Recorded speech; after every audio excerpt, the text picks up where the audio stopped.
warahmatullahi wabarakatuh. Bismillahirrahmanirrahim. Kami mahasiswa dari Universitas Bhinneka PGRI Tulungagung. Kami dari kelompok 9 yang terdiri dari 4 anggota yang masing-masing bekerja sama untuk memenuhi tugas ini. Sebelum presentasi dimulai, mari perkenalkan anggota kami. Assalamualaikum warahmatullahi wabarakatuh. Perkenalkan, nama saya Faryandra. Titin Handayani dengan NPM 21186206195. Cecilia Eka Febianti 21186206197. Saya sendiri Faula Aprilia 21186206199. Mari kita mulai presentasi ini.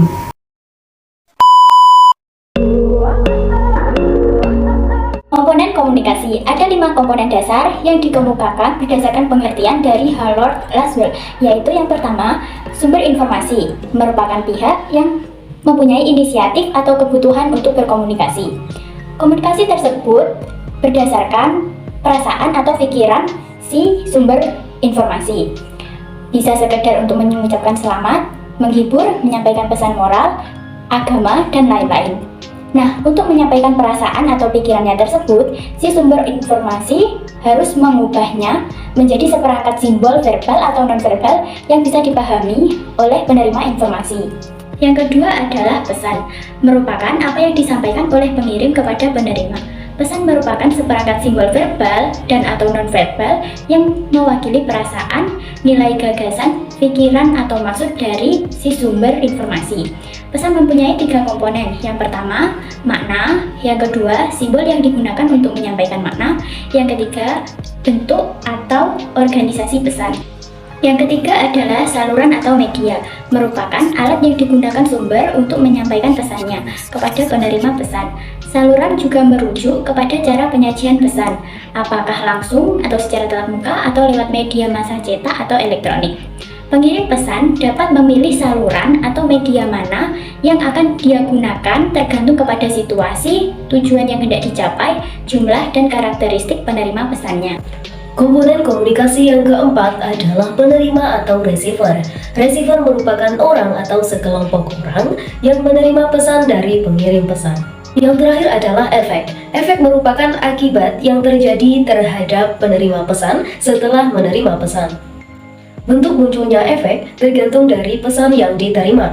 Bisa dalam bentuk bertambahnya ilmu pengetahuan, informasi, perubahan sikap, perilaku, keyakinan, dan lain sebagainya.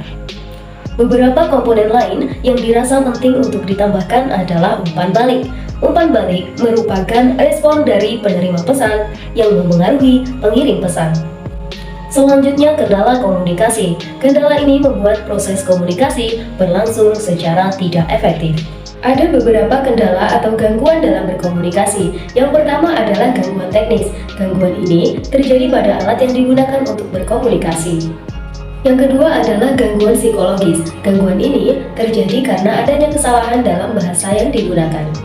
Yang ketiga adalah gangguan fisik, seperti adanya gangguan pada mata, telinga, baik pada si penerima ataupun pengirim pesan. Yang keempat adalah gangguan status. Gangguan ini disebabkan oleh adanya jarak sosial di antara peserta komunikasi.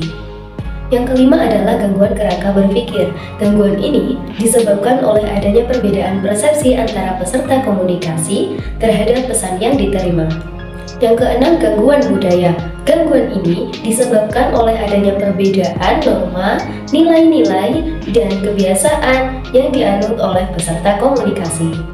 Yang terakhir adalah konteks atau situasi komunikasi itu sendiri. Fungsi komunikasi. Ada 4 fungsi komunikasi yang dibuat oleh William Burden, yaitu 1. Fungsi komunikasi.